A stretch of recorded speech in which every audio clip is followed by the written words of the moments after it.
Players mad about railroading I laid out since session 0. I DM for a team of 5 players, all currently at level 4. The team was walking from a village to a town. Night falls and they're out in the wilderness, which is notorious for being very deadly around the area they were in. The only shelter they could see nearby was a small forest. They enter, and as they take a few steps into this normal-looking patch of trees, they do a perception check. Dirty 20. One of them starts to feel magic coming from the trees. Other than that, they feel nothing else. They decide to enter deeper into the patch of trees, at which point they start to see some of the trees have arrows and markings etched into them, pointing to certain directions. They go deeper still, following the arrows for some reason.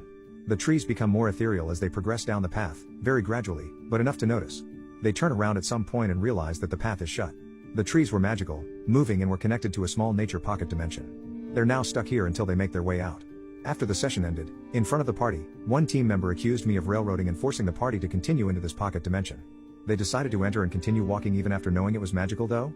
Furthermore, the way it was brought up was rather accusatory. I kind of felt disrespected, and the player just didn't take any agency. Why did he decide to follow the arrows? One other team member agreed I could have made it more obvious they were walking into a pocket dimension. Another said the only way to do so was to say it, thus spoiling everything. The other two were silent. Session 0, it was understood there was high magic, things were tricky, and that the campaign was a bit difficult. All agreed it was fine.